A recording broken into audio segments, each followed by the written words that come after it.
Tem início neste momento a cerimônia de abertura do 9º Seminário Ítalo-Ibero-Brasileiro, o Direito e a Crise da Complexidade, evento realizado com o apoio do Superior Tribunal de Justiça, Universidade do Legislativo Brasileiro, Unileges, Conselho da Justiça Federal, Centro Universitário de Brasília, Uniceub, Universidade Católica de Brasília, Centro Universitário do Distrito Federal, UDF, Centro Universitário Euro-Americano, Unieuro, Faculdades Integradas, UPES, e Instituto de Pesquisa e Estudos Jurídicos Avançados, IPEJA. A realização deste seminário conta ainda com o apoio da Universidade de Salamanca, Universidade Clássica de Lisboa, Universidade Salgado de Oliveira, Universo, e Cruzeiro do Sul Educacional. Para compor a mesa de abertura, convidamos o excelentíssimo senhor professor Carlos Fernando Matias de Souza, coordenador científico deste seminário.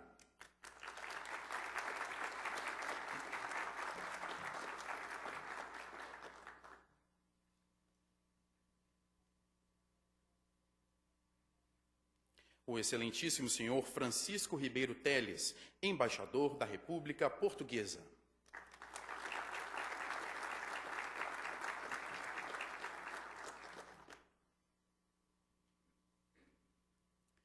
O excelentíssimo senhor Gerardo La Francesca, embaixador da República Italiana.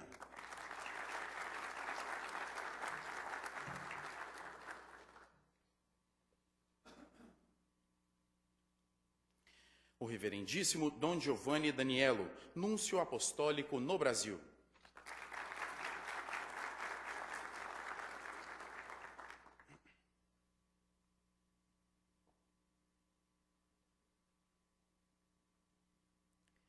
E o excelentíssimo senhor ministro Félix Fischer, presidente do Superior Tribunal de Justiça e do Conselho da Justiça Federal.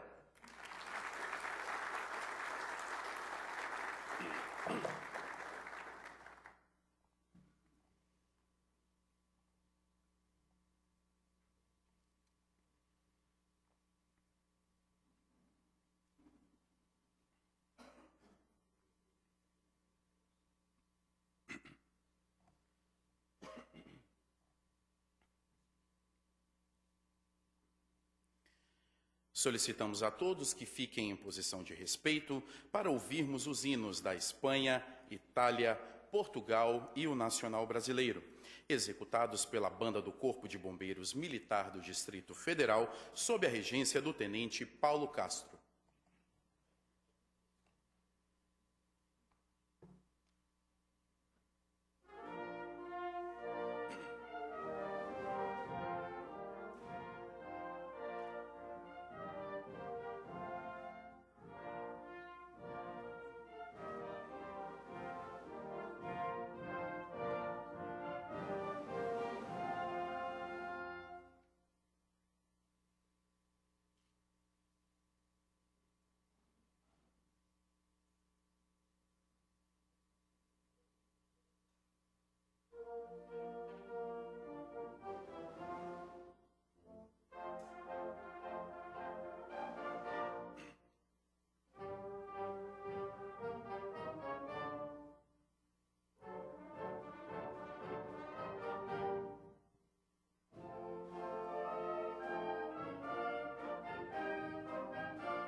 Para a abertura do seminário, anunciamos o pronunciamento do excelentíssimo senhor ministro-presidente Félix Fischer.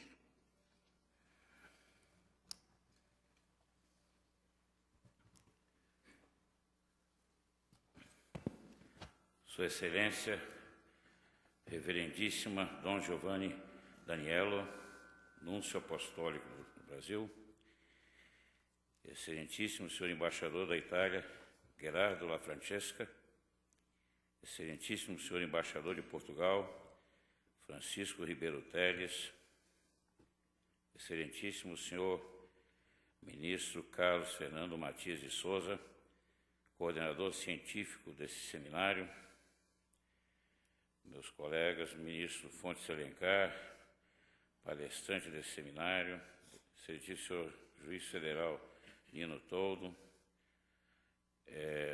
professor Dr. Eduardo Vera Cruz Pinto, da Universidade Clássica de Lisboa, magnífico reitor da Universidade Católica de Brasília, professor Cícero Ivan Ferreira Gontijo, que aqui representa as instituições universitárias participantes deste seminário, estendendo meus cumprimentos a todo o corpo docente presente. Demais integrantes da magistratura brasileira, membros do Ministério Público, advogados, estudantes, servidores do Superior Tribunal de Justiça e do Conselho de Justiça Federal, senhoras e senhores.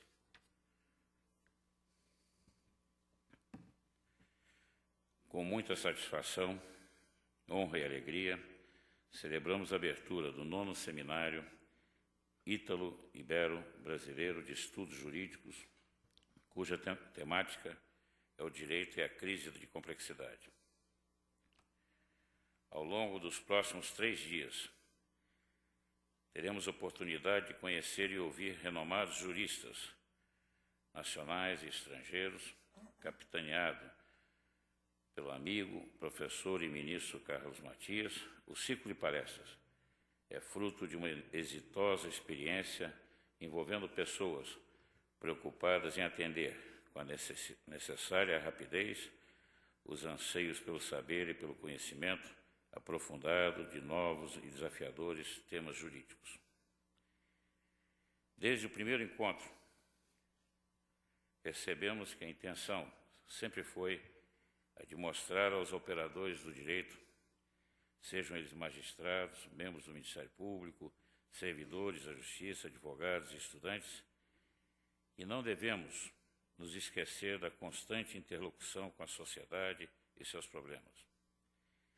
A ordem global, em nossos dias, se refere à parceria, sinônimo de sucesso em qualquer atividade. É o que o ministro Carlos Matias, com a sua cultura e experiência, tem buscado nessas 9 edições do prestigiado evento. Estou certo de que, unidos pela amizade e pelas relações de confiança mútua, os participantes conseguirão estabelecer mecanismos que contribuam para o fortalecimento da cooperação jurídica e do aprofundamento do debate jurídico entre nós. Honrado com a oportunidade de abrir oficialmente a nova edição do seminário, reitero a certeza de que as discussões levadas a efeito nesses 3 dias nos trarão farto conhecimento e grande inspiração para a nobre tarefa de julgar. Saudando a todos, e particularmente os colegas da Corte que participarão como palestrantes, a ministra Eliana Calmon e os ministros aposentados Fontes Alencar e Hamilton Carvalho, declaro abertos os trabalhos do 9º Seminário Ítalo-Ibero-Brasileiro de Estudos Jurídicos, ao mesmo tempo em que desejo às senhoras e aos senhores aproveitamento pleno das reflexões que aqui serão lançadas. Muito obrigado.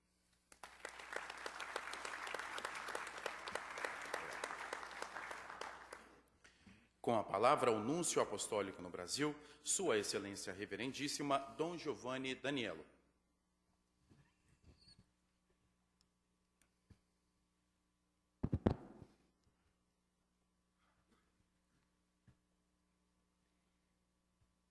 Signor Presidente do Superior Tribunal de Justiça e do Conselho da Justiça Federal, excelentísimos senhores embaixadores e amigos, la Francesca, embaixadora da Itália, e Feliberto Teles, embaixador do Portugal.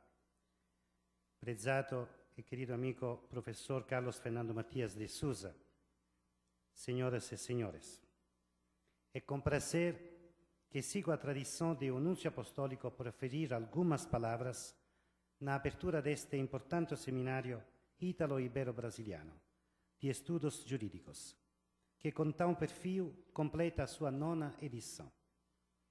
E não desconheço as númeras outras versões, se não estiver enganado, 29, nas quais participavam mais destacadamente somente juristas italianos e brasileiros. O tema geral deste 9º seminário é de importância óbvia, pois propôs refletir sobre o direito face à crise, o que, por natureza, envolve a complexidade. Como todos sabem, a história da humanidade carrega no seu itinerário muitas épocas de crises e, sem jogo de palavras, muitas crises de épocas. E a Igreja Católica acompanhou de perto estas situações e épocas, sempre se preocupando com os quadros críticos, formulando inclusive propostas e reflexões com vista a soluções. Foi assim, por exemplo, quando o Papa Leão XIII lançou a carta encíclica Rerum Novarum. Assim também, quando o Papa Paulo VI publicou a encíclica Populorum Progressio, e do mesmo modo, mais recentemente, com a edição da carta encíclica Caritas in Veritate, a caridade na verdade, do Papa Bento XVI, em 29 de junho de 2009. Na Rerum Novarum de 15 de maio de 1891, Leão XIII tratou sobre a condição dos operários, em particular sobre as questões levantadas durante a Revolução Industrial e as sociedades democráticas no final do século XIX, lançando as bases da doutrina social da Igreja.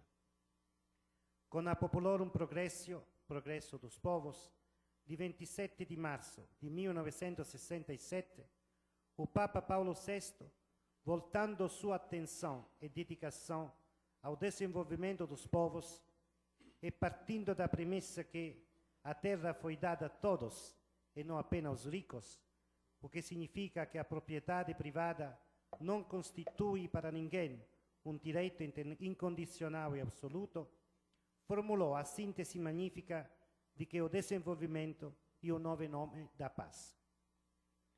Em comemoração aos 40 anos da Populorum Progressio, o Papa Bento XVI lançou a encíclica Caritas in Veritate, lembrando que caridade, na verdade, é o princípio pelo qual gira a doutrina social da Igreja, ressaltando que onde está a sociedade está o direito e a justiça, naturalmente, ubi societas ibius.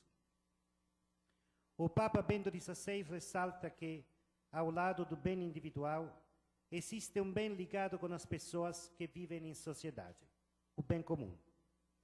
E o bem de todos nós, formado por indivíduos, famílias e grupos intermédios que se unem em sociedade, em comunidade social. Lembra o Papa Bento XVI, com oportunidade, que passados mais de 40 anos da publicação da Populorum Progressio, o seu tema de fundo, precisamente o progresso, permanece um problema em aberto, que se tornou mais agudo e premente com a crise econômico-financeira em curso.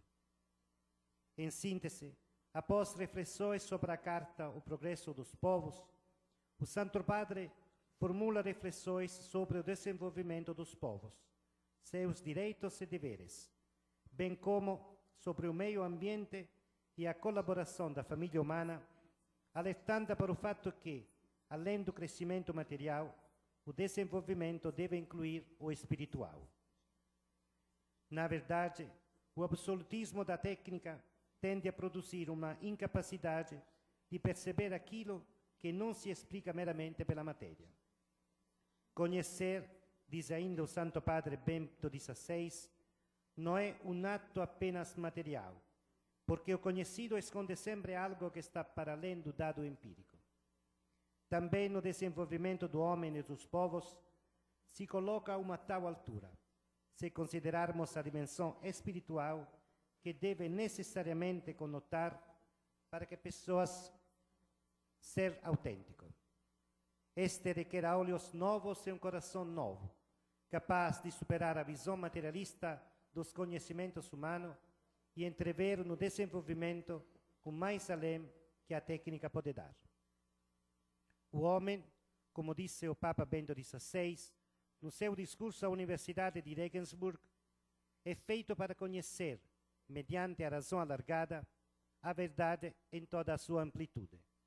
Isto é, não se limitando a adquirir conhecimentos técnicos para dominar a realidade material, mas abrindo-se até encontrar o transcendente e para viver plenamente a dimensão interpersonal do amor. Princípio não somente das micro-relações entre amigos, familiares e pequeno grupo, mas também das macro-relações sociais, econômicas e políticas. Com estas breves palavras, agradeço a distinção do convite. Permito-me parabenizar o Superior Tribunal de Justiça na pessoa de seu ilustre presidente, ministro Félix Fischer, a coordenação científica na pessoa do querido ministro Carlos Fernando Matias de Sousa e a comissão organizadora do seminário, bem como os participantes, expositores, assistentes, desejando pleno êxito ao encontro, com produção de proveitosos estudos sobre o importante tema da realização do direito com a crise ou as crises do nosso tempo, o que por si implica também necessariamente em estudos que envolvem complexidades. Muito obrigado pela atenção.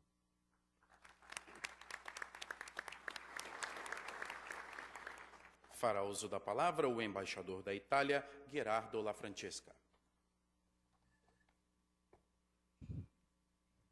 Muito obrigado. Eu me sinto honrado de estar aqui sentado ao lado do senhor presidente do Tribunal Superior da Justiça, do querido amigo, se eu posso dizer assim, Carlos Fernando Matias de Sousa, e de dois amigos colegas como o Núncio Pontifício, que ele é o decano do corpo diplomático, e o embaixador do Portugal. Eu, como o professor Carlos Fernando sabe, sou um antigo estudante de Direito.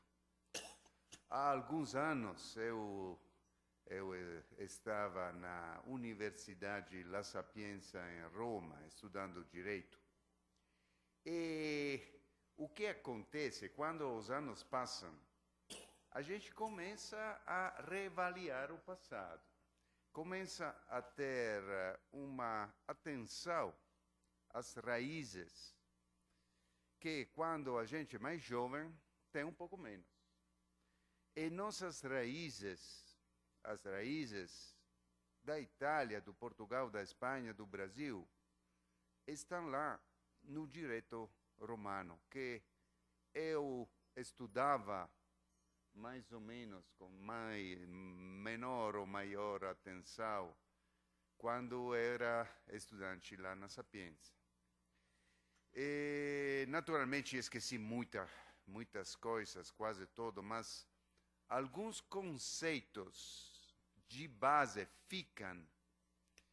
E minha experiência, digamos, o meu trabalho de diplomata, é que esses conceitos básicos são muito importantes, são uma guia, mesmo num trabalho diferente, que tem, digamos, aspectos ligados ao direito, mas é basicamente um trabalho diplomático e político. Um conceito que eu lembro muito bem é que o direito tem que conjugar rigor e flexibilidade. Rigor não significa rigidez. E por isso é possível conjugar dois conceitos tão diferentes. E isso é importante. É importante por quê? Porque o direito, basicamente, são regras que foram criadas para uma sociedade, que são feitas à medida da sociedade. Agora, se a sociedade muda, também as regras têm que mudar, têm que adaptar-se.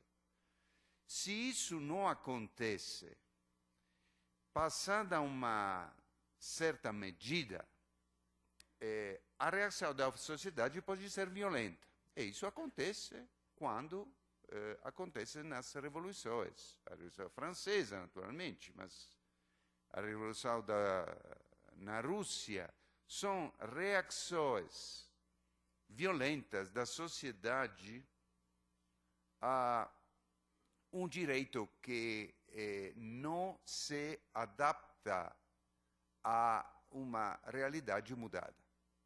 Por isso, o rigor é preciso, claro, porque se não tem rigor, não tem regras. Se não tem regras, nenhuma sociedade pode desenvolver-se positivamente, mas, no mesmo tempo, precisa adaptar-se, flexibilidade. E acho que isso é muito importante, sobretudo hoje. Tem razão o núncio, o Monsenhor Daniello, quando ele fala, se refere a crises de época. A dificuldade do mundo de hoje é justamente isso, porque as mudanças são mais rápidas, as mudanças de tipo econômico, social e mesmo político são mais rápidas do que no passado. Então, eu acredito que o papel do direito é mais complicado, é mais difícil e, se é possível, ainda mais importante, porque precisa sabedoria, precisa, pode ser mesmo um pouco de criatividade, precisa manter o rigor, mas precisa, no mesmo tempo, de olhar pela frente, tendo bem presente as raízes que, pela gente, pelos povos latino-americanos, ibero-americanos, pelo Brasil, pela Itália, pela Espanha, pelo Brasil, são raízes longas, importantes e muito, muito sólidas. Por isso, eu acho essa iniciativa do seminário, esse é o 9º seminário, acho o meu quarto. Eu fui convidado, essa é a 4ª vez, é um grande prazer para mim. Como eu falei no começo, para mim é um motivo de honra estar com todos vocês e fazer eu sou seguro que os trabalhos que vão seguir nos próximos 2 dias vão ser trabalhos importantes, justamente na pesquisa do caminho certo que o direito tem que indicar-nos. Obrigado.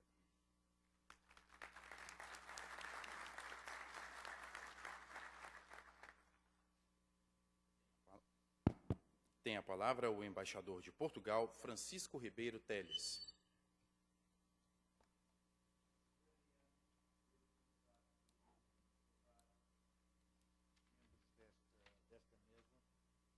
Na pessoa de Sua Excelência, o Presidente do Supremo Tribunal de Justiça, o Ministro Félix Fischer.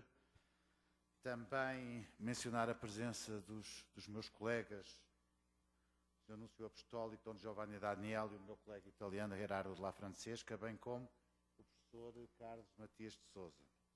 Gostaria também de saudar todos os participantes na assistência, ilustres representantes do meio académico, judiciário, da advocacia, permitindo ainda uma especial palavra para os vários estudantes, também presentes em número significativo, como já é tradição nestes seminários.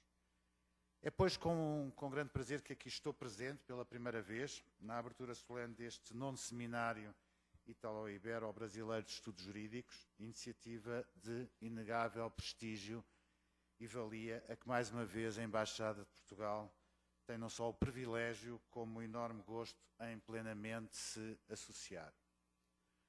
Juntamente com as Embaixadas de Itália e Espanha, desde cedo que temos tido a oportunidade de assim testemunhar a importância e a qualidade do debate em torno de específicos temas jurídicos, sempre pelas vozes mais capazes, experientes e sabedoras nesse domínio. Os temas objeto de aprofundada análise, como o deste seminário, normalmente e bem, têm extravasado em muito o estrito campo e natureza do mundo do direito ou de uma determinada ordem jurídica. Fruto da sua atualidade e pertinência, cada vez mais se insere e fazem antes parte do cotidiano da nossa vida social, económica, cultural, em suma, do dia-a-dia de todos nós, cidadãos sujeitos de direitos e deveres, crescentemente empenhados e exigentes, inseridos em sociedades complexas neste nosso mundo globalizado e interdependente. Para falar tais temas, têm realmente os organizadores deste seminário, ao longo das suas sucessivas edições, trazido, pois, até nós, destacados especialistas, não só do meio académico e jurídico brasileiro, como oriundo de outros países, casos de Itália, Espanha e Portugal. Permitam-me que destaque particularmente a presença aqui do meu compatriota e emérito professor catedrático e diretor da Faculdade de Direito da Universidade Clássica de Lisboa, professor Eduardo Vera Cruz Pinto. Formulo, naturalmente, votos de frutuosos trabalhos e sucessos nas reflexões que aqui irão ser feitas, perfeitamente ciente da sua valiosa contribuição para o mutuamente benéfico intercâmbio no campo do direito, da sua doutrina, jurisprudência e praxis entre os dois países, Portugal e Brasil.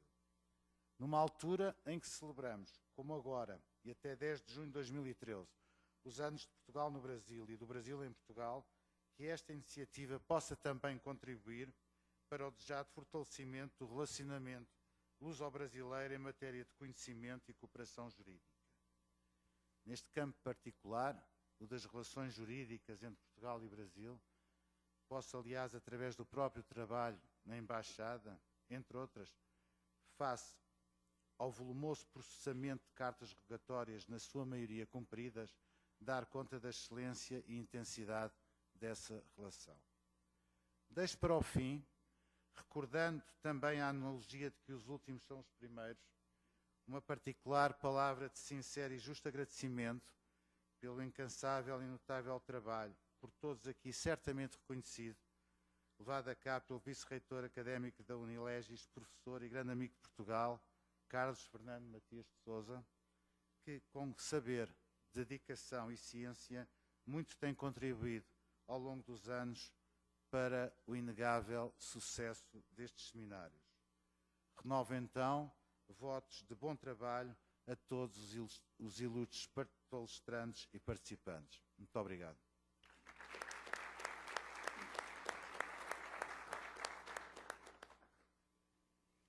Ouviremos agora o professor Carlos Fernando Matias de Sousa, em nome da coordenação científica deste seminário.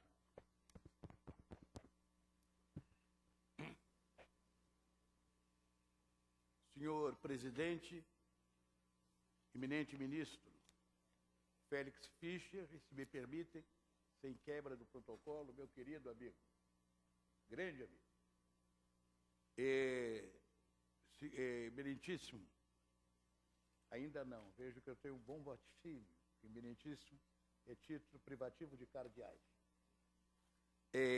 Excelência reverendíssima, Dom Giovanni Danielo, núncio apostólico, decano do corpo diplomático e embaixador da minha fé. Querido embaixador Gerardo de la Francesca, que lamentavelmente está terminando a sua missão da Itália no Brasil, mas um homem de tanta sensibilidade que até uma dupla de urubus, se leram a reportagem, apareceram 2 urubus, ele, em vez de espantar o urubu, eram pequenos, e os filhos deles criaram os urubus até que adquirissem a maioridade uruguaiana, não é? Porque é menor do que... E ali entrega... Por sorte. Então, o meu grande embaixador e querido Dínamo, que é casado com uma embaixadora, porque Antonella sai de embaixatriz do Brasil e vai ser embaixadora da Itália junto ao governo do Paraguai. E meu querido amigo, embaixador Francisco Ribeiro Teles, que é o embaixador das minhas origens mais caras, porque se por jus soli eu sou brasileiro apostólico e romano, pelo sangue, pelo jus sanguinis, eu tenho minhas raízes lá no norte de Portugal, em Trás-os-Montes. Portanto, me criei comendo alheiras e aqueles enchidos saborosos que não fazem, que desculpe os vegetarianos, não fazem mal a ninguém. Eu gostaria, se me permite, ainda fazer uma saudação especial às universidades que tanto nos ajudam, começando, mas eu pegaria essa primeiríssima filha, e vejo ali outros que tornam isto possível, não é? A realização deste seminário. Antes de mais nada, eu gostaria de fazer um breve registro. Como pode um 9º seminário ítalo-ibero-brasileiro ser o 30º centenário? Isso parece um negócio daquele homem que calculava do Malbatã. É que durante 21 anos, ele teve um perfil só para brasileiros e italianos, em especial. Mas depois foi se ampliando e hoje ele é ítalo-ibero-brasileiro, já há 9 anos. Até porque, para justificar como pode o 9º seminário se realizar pela 19ª vez neste auditório. Eu gostaria, então, de fazer um registro quando mudou. A última palestra, a última vez que Darcy Ribeiro falou na Universidade de Brasília, foi naquele auditório pequeno, com um grande nome, de Joaquim Nabuco, mas um auditório pequeno. E ali, então, o então presidente desta corte, Romildo Bueno de Souza, também um bom amigo, meu colega de concurso para a magistratura, disse: por que você não leva isso para o STJ? Eu digo: está lançado, aceito o repto, o desafio, e assim foi feito. E já lá se vão 19 anos, sempre com presidentes de grande sensibilidade. E falar em sensibilidade, está aqui o ministro Félix Fischer. Alfredo Colombo dizia que o jurista que não sabe mais do que o direito, nem o direito sabe. Pois o presidente do Superior Tribunal de Justiça é um homem que conhece música como ninguém. E Nietzsche dizia que sem música a vida seria um grave equívoco. Ele domina a ópera. Às vezes chega a ser desconcertante. Um dia eu trouxe um disco de presente para ele, pedi um assessoramento, creio que foi uma flauta mágica, e quando ele chegou ele disse: oh, isso é muito bom, e descreveu todo o disco. Disse: bom, então eu vou fazer a tradição, como dizem os civilistas, o presente é seu, porque ele tem, sabe tudo sobre música, mas também conhece filmes, é um grande conhecedor de grandes filmes clássicos, em particular de Chaplin. E diz: e onde fica o direito? O direito é um grande jurista. Eu tive o privilégio e a bênção de Deus de, quando estive na minha passagem relativamente curta nesta casa, de poder julgar com um juiz de rara sensibilidade. Evidentemente que a turma criminal e os criminosos não pensam assim a respeito de Sua Excelência. E quando ele julga, ele tem um grande coração, mas também tem uma grande mão, e às vezes pesada, mas nós nunca fomos réus, nós éramos juízes. Portanto, esse homem é um exemplo, e fica aqui a nossa eterna gratidão pelo apoio decisivo para o seminário.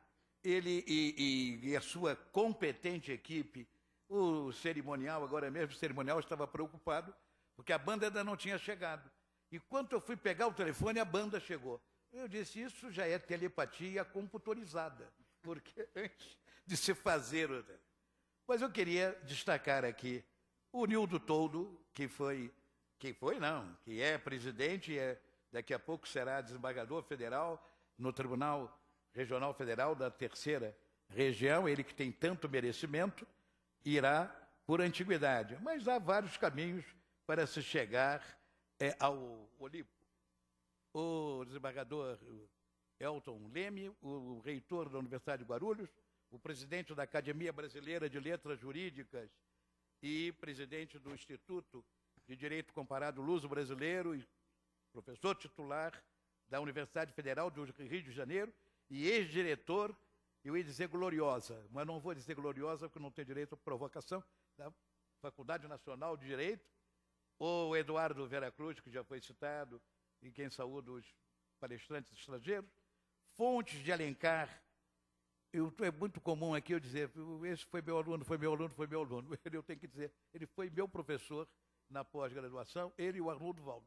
São os únicos que são sobreviventes, não é? E que Deus os conserve por muito tempo.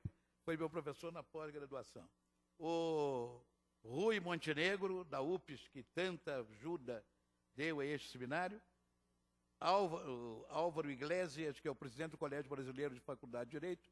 Citaria aqui a reitora da Unieuro, o professor, o pró-reitor Edson, o pró-reitor da UDF, o professor Fabiano Ferraz, e outros. Esse outros é para eu me livrar de uma possível omissão. Dizia que Vargas, quando assumiu a Academia Brasileira de Letras, ele citou alguns acadêmicos nominalmente e não citou o Olegário Mariano. Mas ele disse, demais acadêmicos. E quando o Olegário disse, presidente, eu que lutei tanto para que o senhor entrasse na academia, o senhor não citou meu nome? Ele disse, como não citei? Quando eu disse demais acadêmicos, você foi o primeiro em que eu pensei. Então, queridos amigos, eu gostaria de dizer que isso aqui é um encontro. Agora, a Unilese está envolvida até aqui neste seminário, dado que o presidente Sarney teve a generosidade de 3 dias depois de eu entrar na compulsória, ele me nomeou para ficar à frente dessa universidade. Eu queria dizer que este encontro é um encontro mesmo, um encontro, é um entrosamento entre recursos públicos e privados, mas eles estão voltado primeiramente para os estudantes. Mas os estudantes recebem o certificado, o seminário pode acabar. Mas o seminário não acaba aqui, porque os textos e os temas estão escolhidos, são discutidos. Por que crise e complexidade? Basta ler o jornal e a crise e a complexidade não é só europeia, não é só americana. Ela está em outras paragens, em outras geografias, e não há otimismo, um otimismo responsável que possa admitir que haja uma parte do globo que esteja imune a esta crise. Mas nós, o grande escritor Viana Moog, eu digo Moog porque ele era dono do nome, ele não gostava de chamar de Moog, então ele dizia Moog. Era o escritor Viana Moog, em Heróis da Decadência, ele tem essa frase lapidar. Quando se perde a capacidade de crer, é a hora da decadência. Então, a humanidade não pode perder a capacidade de crer. E veja que coisa bonita, no momento que a Europa está sofrendo uma crise evidente, basta se ler o jornal, basta ligar a televisão, e ela acaba de receber o prêmio Nobel ou Nobel da Paz. Isso é uma coisa alentadora. Mas esse seminário dá sorte, e aqui vou encerrar, o anúncio apostólico. No nosso seminário, falou um então arcebispo, depois cardeal, chamado Tarcísio Bertone, hoje é o secretário de Estado do Vaticano. Portanto, dá sorte. Aqui falaram 2 então professores não tão conhecidos da universidade, Celso Amorim e Rezec, chegaram a chanceler e a ministros de Estado. Portanto, isto aqui, há no Brasil uma historiazinha, que é a corrente de Santo Antônio. O sujeito não deve interromper a corrente, senão lhe ocorre uma tragédia. Pois olha, é bom ajudar este seminário, porque senão não chegarão a esses postos.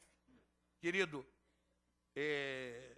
ministro Fischer, sabe que na geografia do meu afeto, Vossa Excelência ocupa um lugar especial. Eu sei que a minha convocação para esta casa tem mais do que as suas impressões digitais. Teve um grande apoio, e por isso eu tenho um grande reconhecimento por Vossa Excelência. Ouvimos ainda há pouco o hino nacional. Mas no hino à bandeira há uma frase em que um poema, um verso de Olavo Bilac, que ele diz: receba todo o afeto que se encerra em nosso peito. Eu já não posso dizer juvenil, como está no hino, porque eu caí na compulsória. Mas, graças a Deus, ainda varonil. Muito obrigado.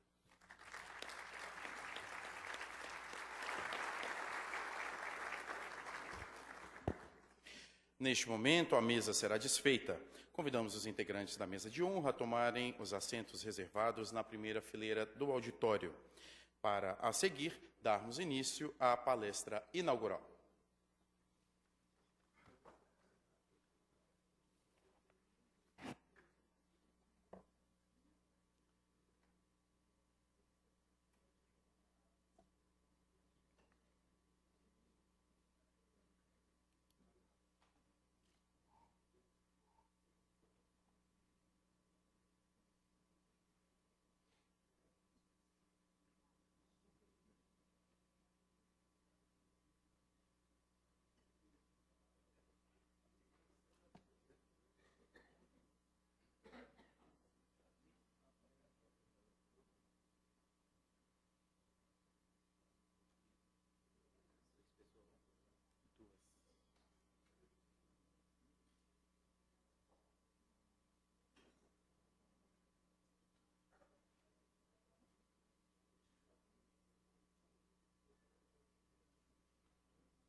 Em continuidade ao 9º Seminário Ítalo-Ibero Brasileiro, anunciamos a palestra inaugural sobre o tema Não há crise, a complexidade do Estado e a simplificação do direito.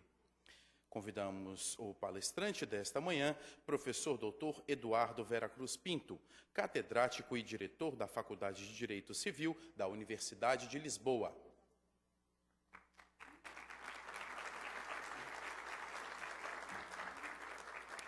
E na presidência dos trabalhos deste painel, o professor doutor Cícero Ivan Gontijo, reitor da Universidade Católica de Brasília.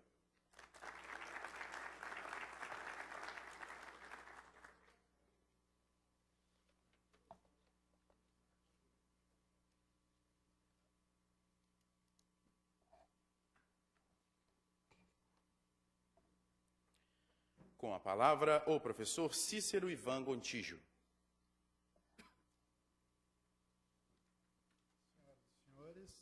Senhores ministros, senhor Núncio, professores, companheiros advogados e advogadas, a Universidade Católica tem o privilégio de estar acompanhando e apoiando esse seminário desde a sua primeira apresentação. Provavelmente por causa daquela mensagem dada pelo professor Carlos Fernando Matias, de que a gente não pode quebrar ligação, não pode cortar isso, porque senão ocorrem coisas ruins. Mas é verdade que tem ocorrido coisas muito boas. A Universidade Católica tem atuado muito na área de direito e tem sabido entender a importância de encontros como este, sobretudo envolvido nesse ambiente meio sacro do Superior Tribunal de Justiça. Estamos muito felizes com o convite para presidir essa mesa e, particularmente, para ouvir a autoridade do professor Eduardo Vera Cruz Pinto, que vai nos oferecer uma palestra que aguardamos todos com ansiedade. Há vários colegas nossos aqui, particularmente vários professores e alunos da Universidade Católica, para compartilhar desta oportunidade. Professor, o senhor tem a palavra. Muito obrigado. Eu começo por agradecer o convite do Supremo Tribunal de Justiça. Na pessoa do Sr. Presidente da Mesa, cumprimento, para não fazer aqui nenhuma inconveniência, todas as autoridades presentes. Permitam-me uma saudação especial ao meu embaixador. Sr. Embaixador, obrigado pela forma como envolve a Embaixada nestas coisas e também pela forma fidalga como me recebeu. Eu, se me permitem uma nota inicial, estive neste auditório, salvo erro, há 15 anos. Tinha então uma franja. E como o ministro Matias diz que não se pode interromper esta corrente, porque coisas boas acontecem, eu espero voltar dentro de anos de novo com a minha franja, para ver se consigo fazer jus às palavras do ministro. Bom, como veem, eu não tenho um texto para ler. O texto que escrevi será entregue à organização para ser publicado. Vamos manter a diferença entre o discurso escrito e o discurso oral.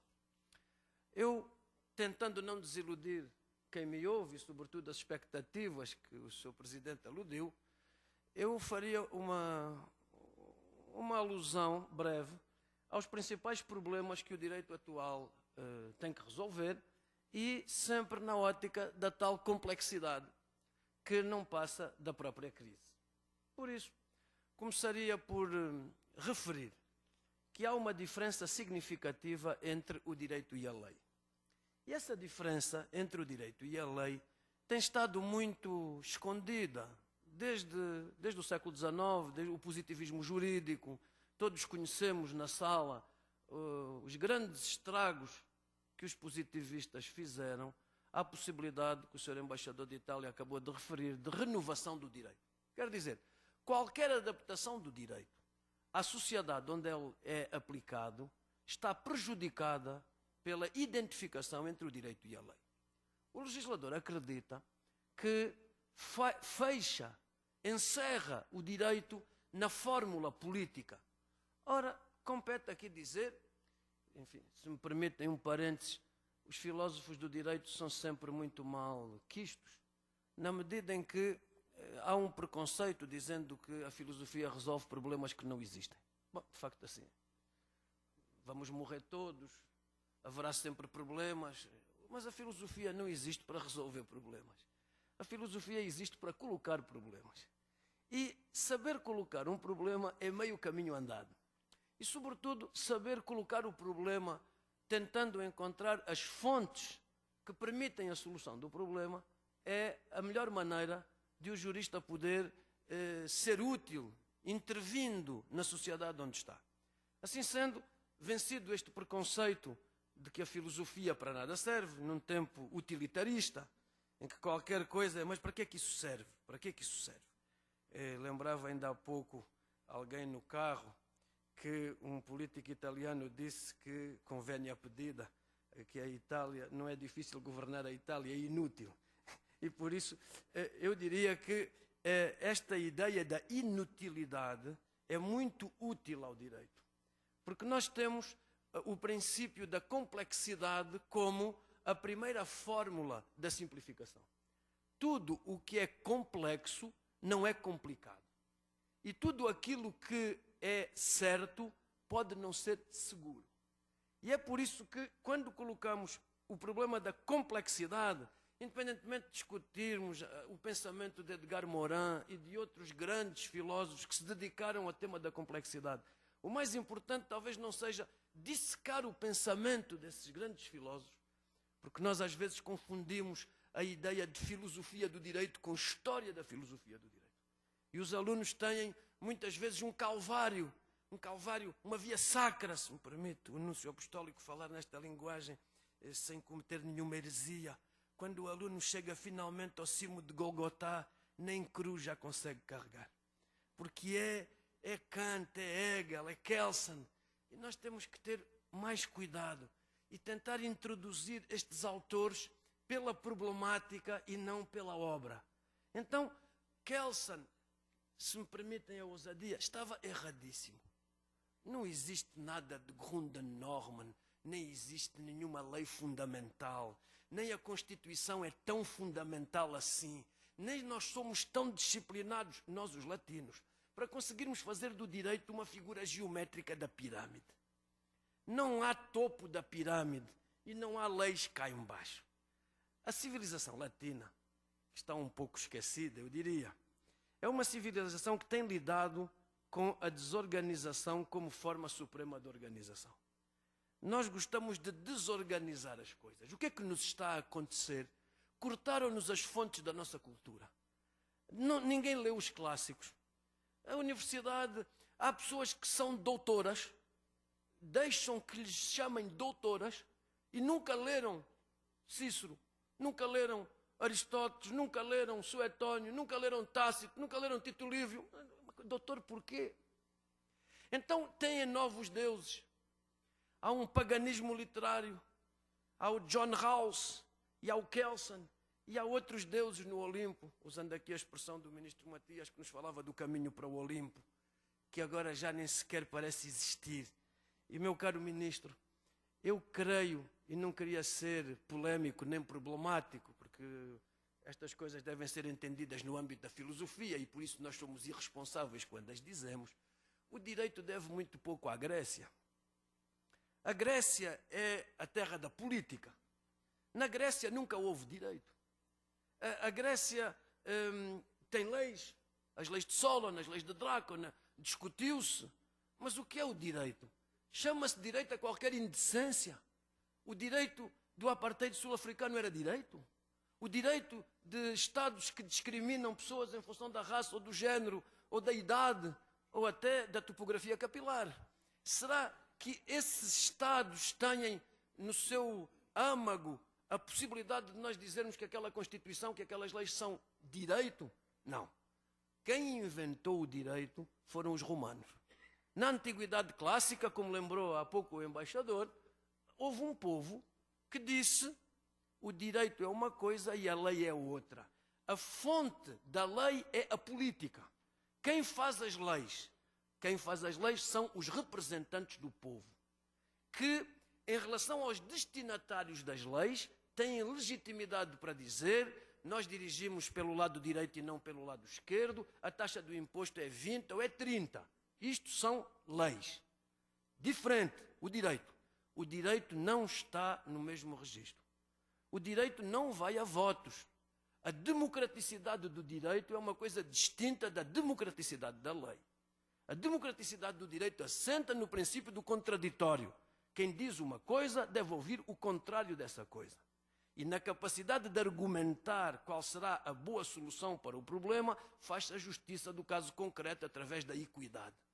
O que é que isto tem a ver com as leis, meus senhores? Zero.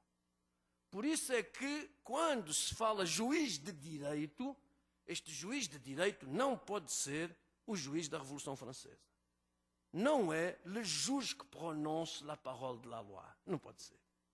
Porque se o juiz se atém apenas ao direito, dentro da propaganda constitucional que nos diz que é a única forma de haver direitos iguais para todos, todos sabemos que a lei é igual para todos quando sai no jornal oficial, mas é absolutamente diferente quando é aplicada. Porquê?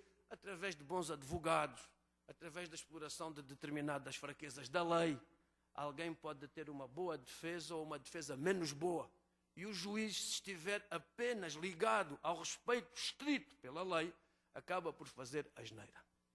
Então, o magistrado, e eu faço aqui uma nota, numa república, os magistrados são tudo. Roma tinha 5 magistraturas e não tinha presidente da república. Uma república com um presidente não deixa de ser um desvio napoleónico. César quis ser presidente da República Romana e foi morto pelo Senado. Enfim, basta agora a comparação. Ora, esta ideia de haver uma república que tem magistrados e que estes magistrados levam a toga do direito, cedam as armas às togas, princípio velho dos romanos, seja possível que a divisão entre o direito e a lei permita de novo fazer justiça. E aqui temos outro problema. Ninguém sabe o que é a justiça. Entramos numa ideia de relativismo, eu diria até de multiculturalidade anglo-saxónica, em que nós somos todos homens, mas somos todos diferentes, e sendo todos diferentes somos todos iguais. E o que é que acontece? Existe uma caixinha de bombons, todos os bombons são chocolate, mas há chocolates envoltos em papel amarelo, outros em papel vermelho, outros em papel verde. Dão-se todos muito bem na caixinha, mas não se podem dar uns com os outros. Estão todos separados pelo invólucro. Ora, o direito romano pede-nos uma barra de chocolate. Nós devemos ser fundidos numa barra de chocolate, como pessoas humanas e não como indivíduos, nem como consumidores, nem como utentes, nem como contribuintes. Nós somos, sobretudo, pessoas humanas. Logo, esta dignidade da pessoa humana, que é a palavra atual para falar de algo que está no etéreo, que está no plano imaterial. Ninguém sabe definir bem, os próprios constitucionalistas vêm-se aflitos com isso. O que é a dignidade da pessoa humana? Então é preciso voltar aos direitos da personalidade ainda antes dos direitos fundamentais. Os direitos da personalidade que estão no direito civil há tantos séculos. E nós temos que voltar, se calhar, a esse passado dos direitos da personalidade para redescobrir uma pessoa humana una. Estamos a entrar em determinados caminhos sem pensar bem onde é que eles levam.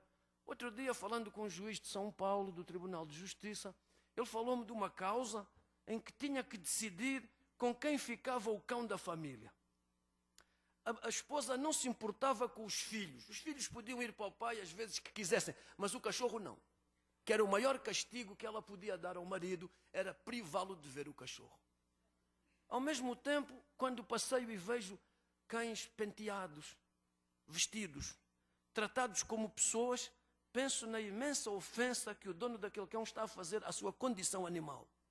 O animal merece ser tratado como um animal e não como uma projeção da pessoa no bicho. Não é?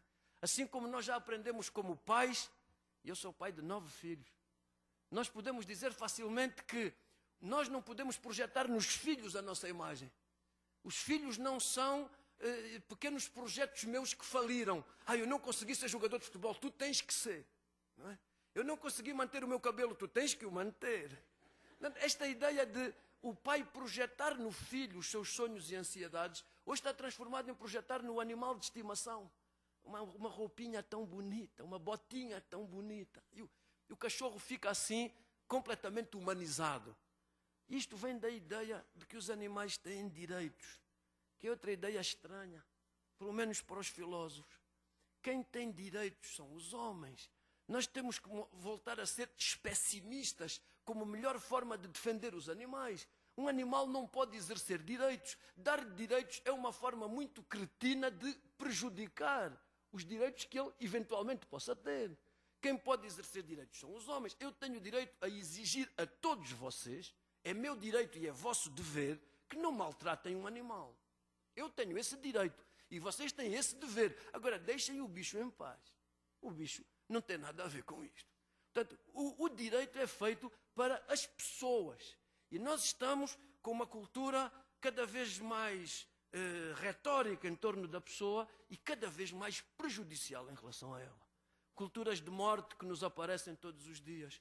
Legislação que prejudica o nascimento, que indignifica o momento da morte, que não cuida das pessoas, dando-lhes imensos direitos. Eu sei que algumas pessoas, quando dizem vou ser muito honesto, vão ser desonestas. Porque a honestidade não se anuncia, pratica-se. E, portanto, quando se anuncia muito direito, muita coisa, nós já sabemos que ali há uma má-fé ou uma reserva mental. Da mesma forma, a justiça e a paz. Falava há pouco alguém na mesa sobre a paz. O rei de Portugal, Dom João I, tinha um confessor. E quando o rei estava atormentado, o confessor dizia-lhe: Majestade, primeiro a justiça, depois a paz. E nós sabemos como isso é importante, recuperar essa dialética entre a justiça e a paz. Porquê? Porque numa comunidade onde não há justiça, a paz significa apenas ordem. Uma coisa é ordem, outra coisa é paz. A paz é a ordem com justiça. Ninguém pode estar bem quando está a ser injustiçado ou quando vê injustiça à sua volta. E é por isso que o direito tem uma palavra sim a dizer relativamente à complexidade que foi introduzida, não complexa, mas complicada. Quando alguém não quer resolver um problema, complicam. Não é? Um advogado que não tem uma causa, inventa uma ao lado. A causa está mal. Não, vamos inventar outra coisa ao lado. Eu vou ganhar a causa do lado para depois chegar à principal. É uma técnica, mas não deixa de haver uma diferença significativa entre o que é complexo e o que é complicado. Em relação ao direito, cada vez há coisas mais complicadas que nós devemos simplificar. Basta olhar para a imagem da justiça. A justiça tem na mão uma espada. Adaptando a imagem da justiça ao tempo, aquela espada já não significa a força do direito, a coercibilidade do Estado. Ela significa a retidão pela linha de prumo. Não há nenhuma espada em zigue-zague. A espada é sempre uma linha de prumo. A espada da justiça não deve estar virada para cima, sempre pronta a vingar qualquer coisa. A justiça é uma espada para baixo, que significa estamos em paz. Está cumprida a regra do equilíbrio que a balança titula, mas a justiça com um prumo, regula, directum, significa uma linha. E nós devemos tentar alinhar o nosso comportamento por essa linha reta. Por isso, o direito não é o conjunto das leis. Eu não posso olhar para uma estante da biblioteca e dizer está ali o direito brasileiro. Seria muito injusto da minha parte olhar para aquilo como um sarcófago, uma morgue de leis, todas metidas nos códigos, muito direitinhas, muito pálidas, muito inertes. E os juízes que não tenham a veleidade de pensar que quando retiram as leis do código e as agitam para colocar numa sentença, estão necessariamente a fazer justiça. A justiça passa por outro tipo de regras, passa por princípios antigos, pacta sunt servanda, nullum crimen sine lege, por aí fora. Podem traduzir isto para inglês, que é a língua da moda, mas seja como for, mesmo assim, existem certamente regras de direito romano que continuam a fundar o nosso viver coletivo. Por isso, olhar para a necessidade de simplificar o direito, nomeadamente na escola, na universidade. Na universidade continuamos com os velhos princípios da Revolução Francesa de uma especialização do curso em matérias estanque. Eu sou civilista, eu sou penalista, eu sou constitucionalista. Pois o direito é um bolo de chocolate que sabe todo ao mesmo. Podemos cortar as fatias assim, às bolas, como quisermos. Se for direito, o sabor é chocolate.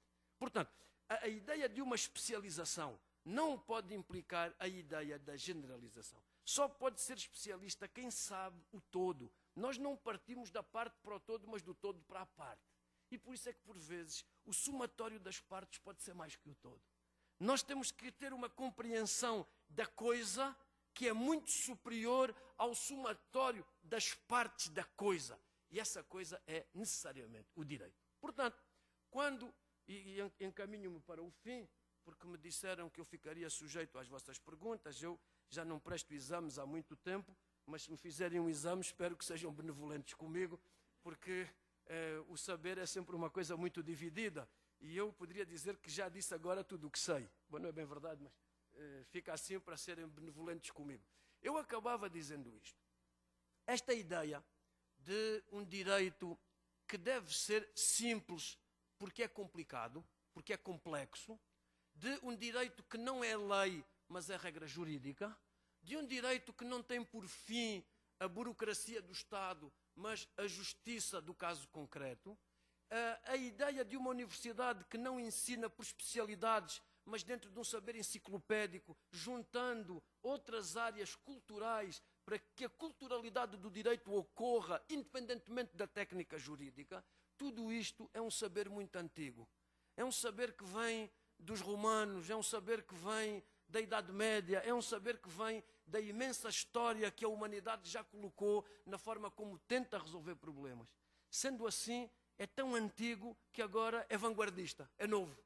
E como já ninguém se lembrava disto, o Edgar Morin lembrou outra vez, com umas palavras muito novas, muito do John Rawls, e muito do Dworkin, e do Devlin, enfim, desses indivíduos todos publicados pela Amazon, que é uma grande divulgadora de direito, e, portanto, podemos voltar atrás e dizer, vamos ser vanguardistas, estudando outra vez os clássicos e o direito romano. Eu gostava muito de ver um dia, ainda nos meus dias, o direito e a justiça como dois amantes que foram separados, unirem-se com toda a emoção de dois corpos que devem estar unidos, e nessa altura sobem juntos para o altar da humanidade e nós conseguimos então simplificar o direito. Muito obrigado, meus senhores, fico à vossa disposição.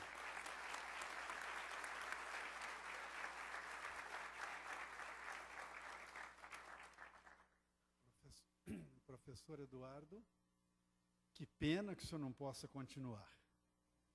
Que beleza. Estão abertas as inscrições para questões que haja a respeito do tema.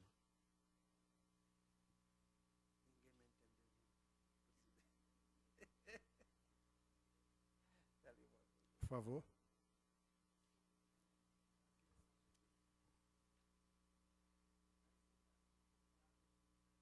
Tens que falar alto, filho, que nós temos este artefacto, mas tu não.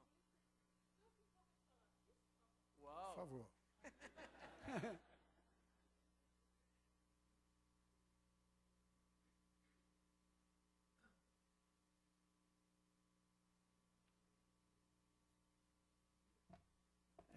Bom dia a todos. Meu nome é Ranulfo, sou professor de processo constitucional da Faculdade UPS, né? E, recentemente, tive a oportunidade de morar por 2 anos em Portugal, mais precisamente em Coimbra, onde fiz mestrado em Direito Constitucional. E o que o professor disse, eu pude sentir lá na pele, né? Essa complexidade do direito, principalmente com relação a alguns temas que ainda não são conhecidos aqui no Brasil, né? O professor bem introduziu isso, e eu queria que ele, pelas palavras, eu vi que ele não é muito a favor de alguns temas, e que ele introduzisse para nós aqui o que seria o testamento vital, né? Que é o que está em debate lá, principalmente na Europa, e o que isso traz de benefício ou de malefício para a sociedade. Muito obrigado. Nós aguardaríamos novas questões para que a resposta pudesse atender a todas elas. Mais alguém deseja se pronunciar, professor?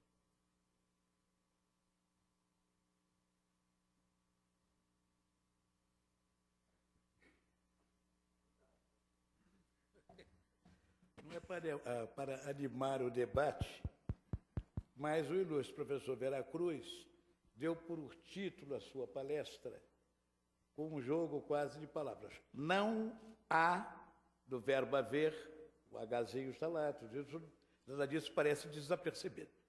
Não há crise, portanto, a negativa total da crise. E não há crise, portanto, vamos dizer um não, uma repulsa, vamos repelir a crise. Eu gostaria que logo depois do jovem colega, professor, o processualista da UPS, que se pudesse dizer 2 palavras sobre o não há crise e não há crise. Uma terceira manifestação haveria?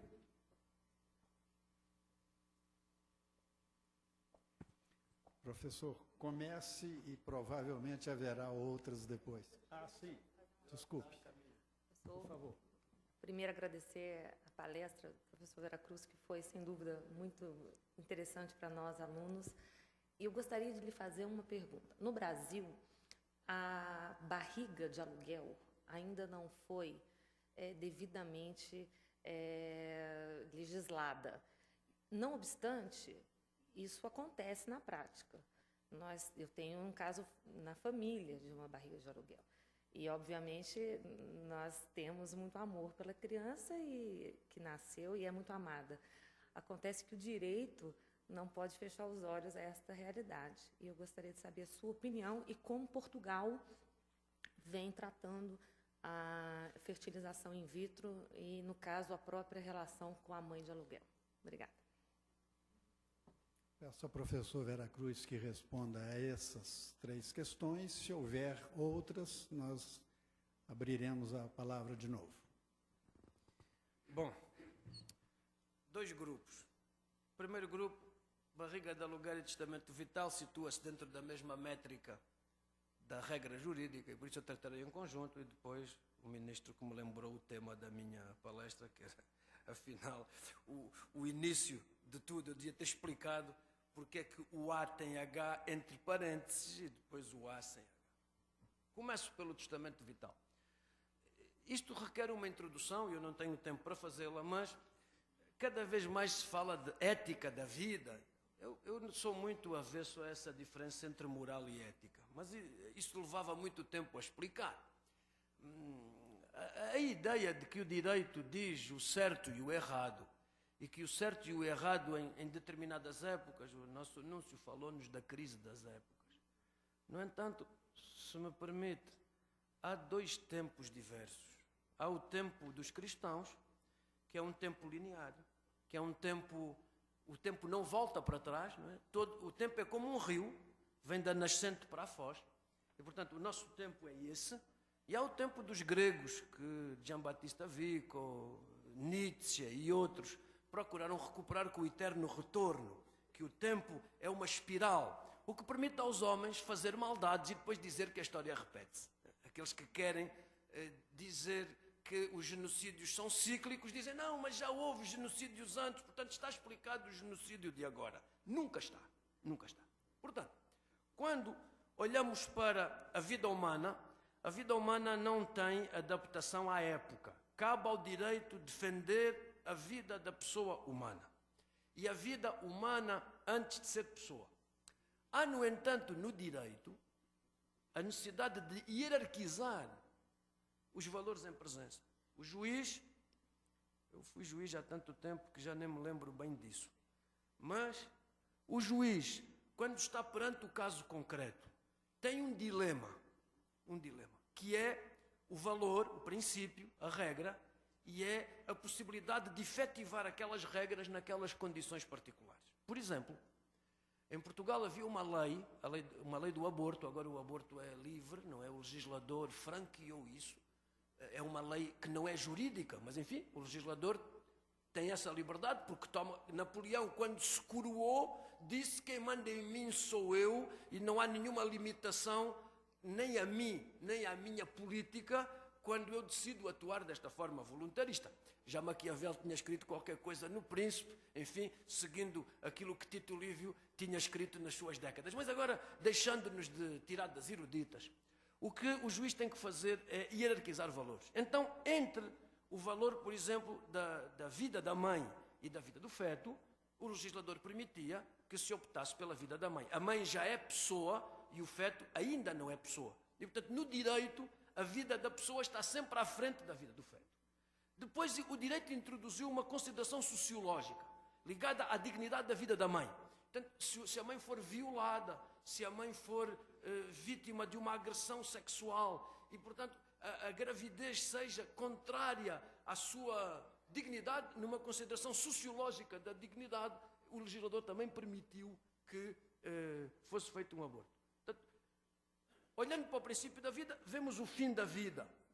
Há quem diga: eu tenho o direito a escolher como morro, mas ninguém me impede de sair e dar um tiro na cabeça, ou aqui à vossa frente, se tivesse uma arma, a dizer: vou ficar para a história do Tribunal aqui do Brasil, suicidando-me em plena...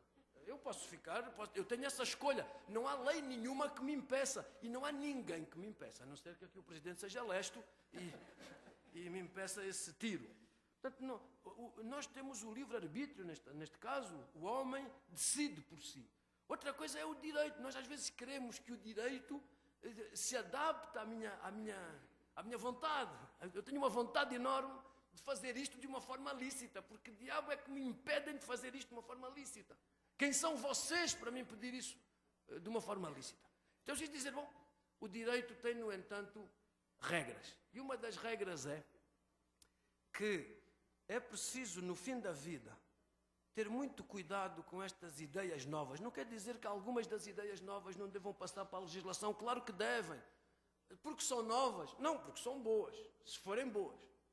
O testamento vital é, segundo creio na pergunta do jovem professor, uma possibilidade que eu tenho de escrever. Se eu não tiver já consciência de mim, se eu não puder escrever um papel, se eu não puder falar, se eu estiver numa situação de doença que me tolda os movimentos, eu escrevo um papel e digo ao médico, não me trate mais.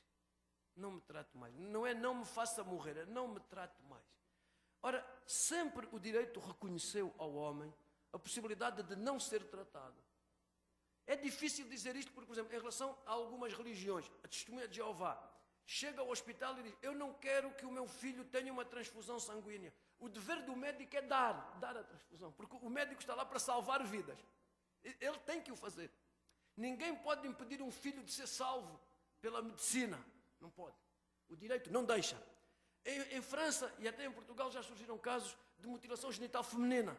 Uma mulher, em virtude das suas crenças religiosas ou culturais, mutila a filha. Mutila a filha. E depois há um sangramento, vai a correr para o hospital. Como é que isto aconteceu? Fui eu. Foi uma senhora que fez isto a meu pedido. A mãe tem que ser presa, tem que haver aqui ofensas corporais contra a criança. Portanto, a resposta é assim. Se houver respeito pela fronteira da vida, se nós que já temos meios, há um acidente agora, a pessoa fica em coma, só ligada à eletricidade é que ela vive. Não sei se chegou aqui ao Brasil, há 2 anos na África do Sul, houve um grande processo. Todos os doentes que estavam em coma morriam à sexta-feira. O diretor foi chamado, o senhor é louco. Você faz isso por razões económicas. Você tem pessoas que pode salvar e meter na máquina, então você desliga a máquina dos desgraçados e eles morrem para você meter gente nova com mais dinheiro. O diretor disse, nunca fiz isso, mas ninguém acreditou. A mídia fez uma propaganda e condicionou os juízes. Condena esse médico, esse bandido. Está a troco de dinheiro a matar pessoas e tal. Mas elas já só eram prolongadas pela eletricidade, diga-se. O julgamento correu, a sentença saiu. 1 ano depois, o médico estava preso e uma enfermeira descobriu que a empregada da limpeza desligava a ficha da máquina para ligar a do aspirador. E então, todas as sextas-feiras, aquela empregada fazia essa maldade aos doentes. Desligava a ficha, que ela não sabia que eles estavam vivos por causa da corrente elétrica. Moral da história. Devemos nós prolongar a vida artificialmente? Sim. Em benefício de quê? Da vida humana. Devemos nós eliminar a vida humana através de determinado tipo de procedimentos? O Dr. Morte e outros que defendem valores altruístas, é difícil. Eu diria que a morte é uma coisa tão nossa, tão chegada, que talvez fosse bom que nem o direito nem a lei se metessem muito nisso. A morte é uma coisa nossa. A família é uma coisa nossa. Em Portugal agora há uma lei que obriga os meus filhos a terem educação sexual a partir dos 12 anos. Eu já perguntei ao ministro, mas por que o senhor não confia em mim para educar as crianças? Por que tem que ser o Estado necessariamente a ensinar-lhes essas coisas? As propagandas da AIDS ou da SIDA muitas vezes são muito agressivas, mas não olham para determinados pormenores. Em Portugal havia uma campanha que dizia, quando fores para uma discoteca, não te esqueças de levar preservativos. Uma pessoa fica a pensar, eu estou a educar 4 filhas, como é que eu lhes digo que na discoteca não é lugar para isso? Se na televisão estão a dizer para levar isso. À porta da Faculdade de Direito tem uma senhora da campanha da AIDS que me dá à entrada da Faculdade de preservativos. Eu digo, minha senhora, pelo menos à saída. Agora à entrada. Portanto, há coisas que nós temos que pensar melhor e, portanto, o testamento vital fará o seu caminho e eu gostava que o legislador não interviesse muito nestas questões tão da pessoa, tão nossas, para que isto não se transforme num fascismo legislativo. Ministro, quanto à barriga de aluguer, perdão. Isso é também um problema. Vejam bem o que a ciência chega a todo lado. Ninguém pode dizer a um cientista, não faças isto, senão ele faz de certeza. Em Portugal há uma discoteca famosa, cuja propaganda é o pecado mora aqui. Aquilo atrai imensa juventude. Chamou pecado, aí vão todos pecar, porque deve ser bom. Deve ser bom. Se o pecado mora na discoteca, é porque deve ser bom. Logo, se a ciência pode fazer coisas, pode. A ciência até pode amanhã dar-me asas, ou uma coisa do género. Talvez com os urubus lá da Embaixada da Itália, cruzar o gênero do urubu com o gênero humano. Eu não sei o que é que se pode fazer por aí com a ciência. O problema da ciência é o problema do limite das coisas em relação à pessoa humana. Porque repara uma coisa, a maternidade é uma coisa extraordinária. Enfim, Deus não me deu essa possibilidade de ser mãe, embora hoje, pelas leis, um homem possa ter direito a ser homem e mãe, não é? Dizem que o género já não tem a ver com a noção de pai e mãe. Portanto, pode haver homem, mãe e mulher, pai. Não sei, espero que Deus não me dê tanta vida para ver tanta coisa, mas que importa que haja uma correspondência entre o óvulo, a barriga e o parto, parece-me evidente. Porque é que Deus criou um aparelho reprodutivo, se posso usar agora uma analogia do ministro Matias, um aparelho reprodutivo tão complicado, se depois separa o óvulo que é retirado. Vamos ver, senhora doutora que me fez a pergunta. A ciência deve estar ao serviço da mãe.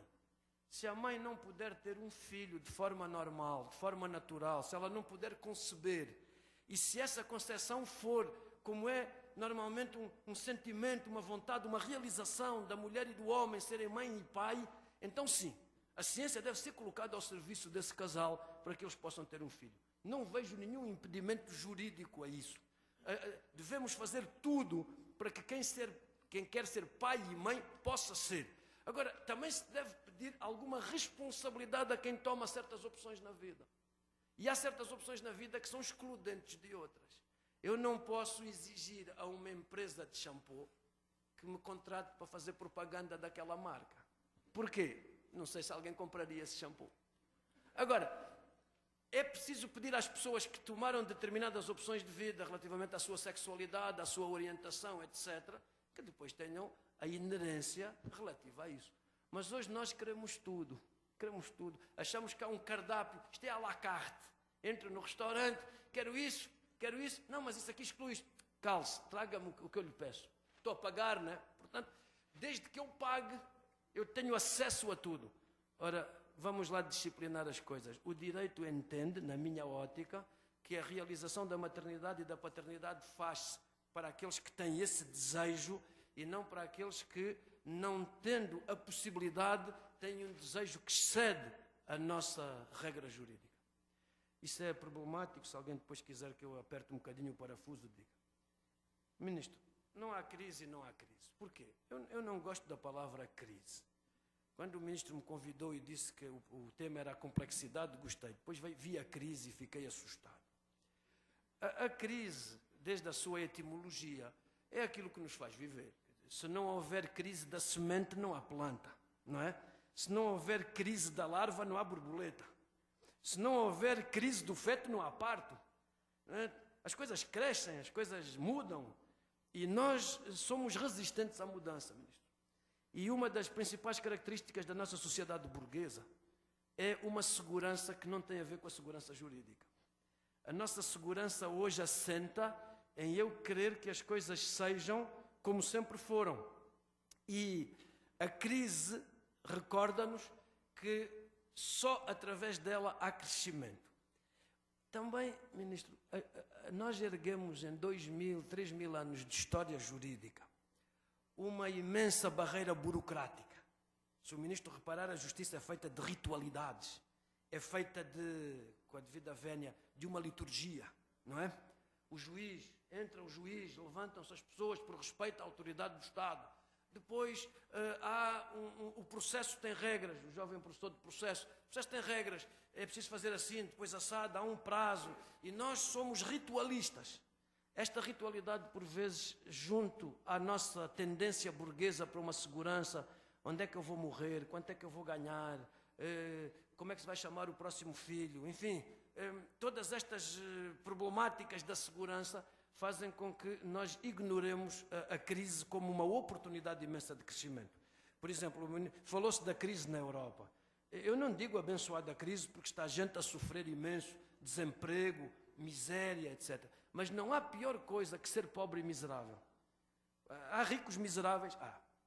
Há muito remediado miserável também. Agora, juntar pobreza e miséria é o pior que há. A crise em Portugal pode ser uma ocasião para nós, por exemplo, na família, aplicarmos mais tempo e menos dinheiro. Às vezes, compra-se umas coisas com aquele complexo de culpa. Agora estou no Brasil 5 dias, o que é que eu hei de fazer? Vou aí ao shopping do aeroporto comprar muitos presentes para compensar os filhos pelos 5 dias que eu não estive. Toda a gente sabe que isso é erro. Os garotos recebem, gostam, depois separam. Se calhar um brinquedo feito pelo pai em conjunto com eles tenha muito mais valor do que qualquer coisa que eu compro aqui no shopping. Portanto, esta crise, que é uma crise financeira, que é uma crise de sistema, que é uma crise porque os bancos começaram a fazer o que não deviam, não é? Banco é para dar crédito e receber depósito. Começaram a comprar isto, comprar aquilo, comprar seguros, esqueceram-se da depressão de 29 e agora estamos outra vez numa enorme depressão. Deixou-se de ler Keynes e outros mais avisados para entrarmos nestas loucuras financeiras. Portanto, Ministro, crise sim, porque sempre crise. Crise financeira não, porque essa nem deve ser tratada por nós, não tem essa dignidade. Não sei se há mais perguntas.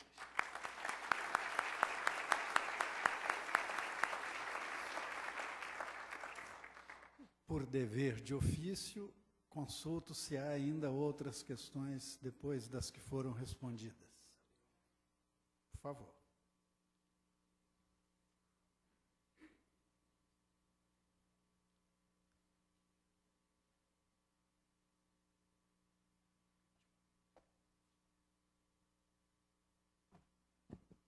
Bom dia, meu nome é Renata, eu sou advogada militante, lecionava Direito Processual Civil, mas não leciono mais porque está praticamente impossível coadunar o exercício da advocacia com o curso de doutorado que eu estou fazendo, que eu estou me vendo louca. Eu estou fazendo um doutorado em Ciências Jurídicas na Universidade Católica da Argentina, UCA, e lá o ponto que está sendo discutido nesse seminário é o ponto nodal de todo o curso de doutorado. Eu vou fazer uma pergunta tanto quanto espinhosa, em razão do tempo, talvez. Como é uma rosa, você faz perguntas espinhosas. Obrigada. Bom, eu escrevi para poder ficar de melhor compreensão, né? O neoconstitucionalismo, que é um fenômeno mundial, né, assim como o inegável e decorrente neoprocessualismo, decorrente do próprio fenômeno, tem conduzido os magistrados a se transmutarem em verdadeiros juízes Hércules. Mais devagar.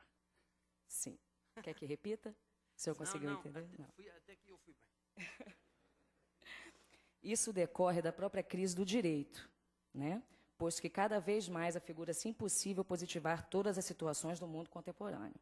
A pergunta é, essa conduta adotada pelos magistrados diante dessa realidade inevitável da insuficiência do positivismo não acaba por enfraquecer o legislativo e, consequentemente, acaba por gerar uma crise no próprio Estado? Obrigada. Mais alguma questão que possa ser juntada a esta para resposta conjunta? Não? Professor Eduardo. Doutora Renata, Vossa Excelência foi longe fazer essa graduação. Eu dividia a resposta em duas partes, para ser mais organizado. Primeiro, gostei dessa expressão juiz Hércules, não é? Porque nós estamos um pouco esquecidos da mitologia e daquilo que foi a síntese do pensamento antigo nos mitos. Eu prefiro outros deuses, mas enfim, o Hércules também dá. Em tempos de tanta fraqueza, um Hércules dava no jeito. O juiz não é concorrente do legislativo, não pode ser. Agora, minha querida doutora, não há separação de poderes. Eu não queria estar a ser inconveniente em casa alheia, mas Montesquieu, que foi professor de direito romano, sabia que a teoria dele não podia ser aplicada. O L'Esprit des Lois é um livro filosófico que os revolucionários, eu creio que de má fé, adotaram. Por quê? Repara uma coisa. Quem ganha as eleições é um partido. Quem governa, poder executivo, é esse partido. Mas, ao mesmo tempo, esse partido tem o domínio do legislativo.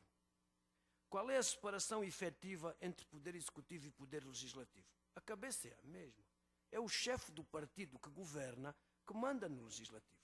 Então, a Constituição diz-nos, o governo sai do Parlamento. Estou a falar de Portugal, não sei bem a Constituição brasileira, mas adaptem-se, se faz favor. Diz assim, o governo sai do legislativo. Não é verdade. Basta olhar para o legislativo, ver o primeiro-ministro de Portugal entrar e os partidos que ganharam as eleições ou que estão em coligação aplaudem-no. Ele ainda não começou a falar, ele já está a ser aplaudido. E quando ele diz bom dia, é outra vez aplaudido. E, portanto, quando ele entra na sala do legislativo, ele sabe quem escolheu. Porque é ele e uma comissão partidária que faz a lista dos deputados que é apresentada ao povo. Logo, a primeira fidelidade, peço vénia ao Sr. Embaixador para ouvir esta inconveniência, a primeira fidelidade do deputado é com o seu partido e não com o eleitor. Por isso é que há disciplina de voto. Significa que entre o poder executivo e o poder legislativo, diferença nenhuma. Até porque quem manda no partido é o chefe do executivo, que depois chama o líder do grupo parlamentar para lhe dar instruções sobre a votação, etc.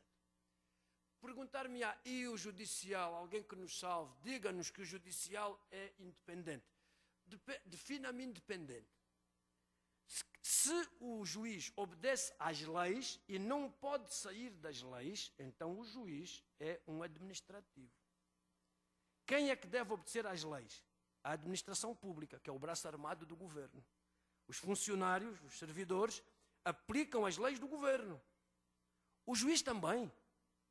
Então, como é que o juiz pode fazer justiça se a forma como ele decide já está dita na lei?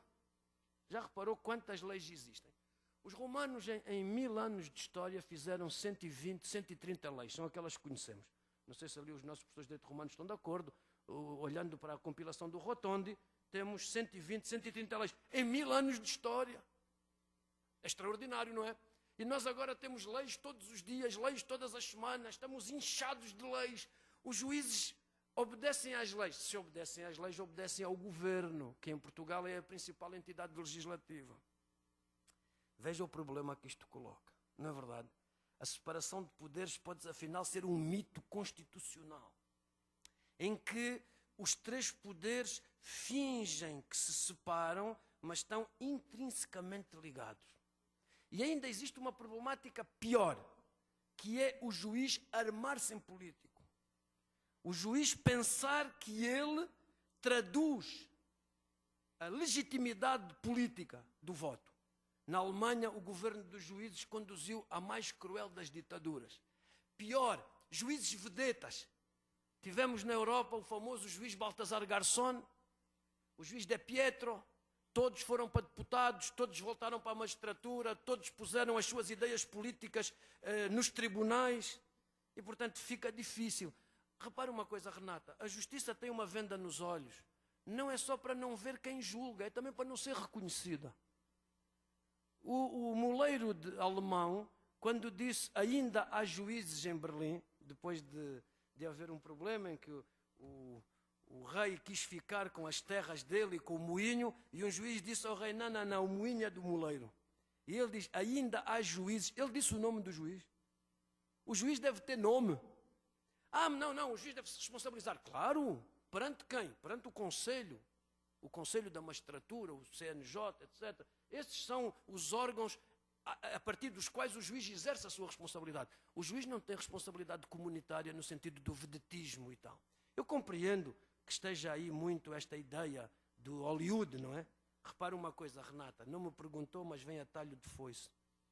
Às vezes fala do tribunal do júri. E tal, o júri como um prolongamento da comunidade. O quê? A Renata já pensou no carnaval que ali vai. Olha como se constitui um júri. Uma comunidade tem 40% de carecas, tem que haver 4 carecas.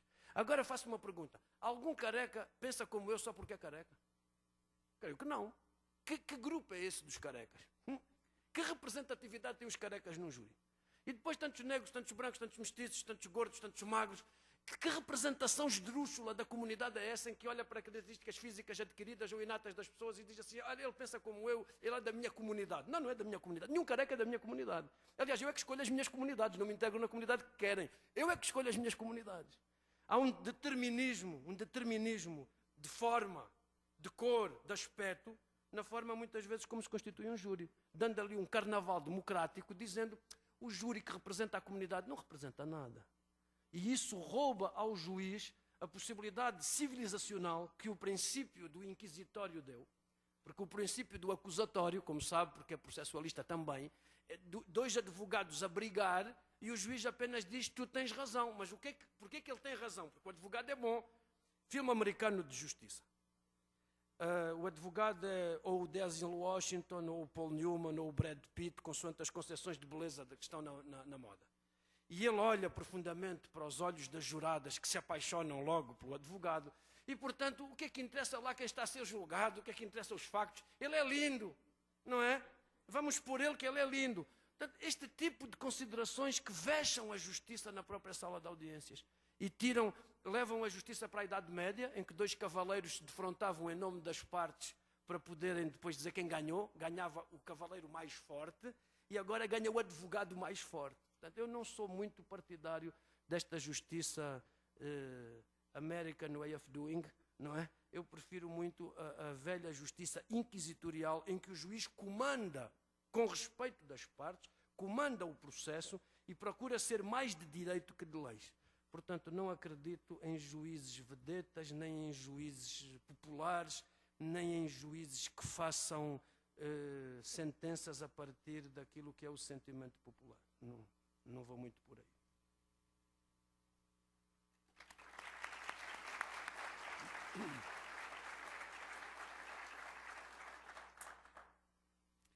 Eu não sei se há algum aviso a ser feito pela direção. Não?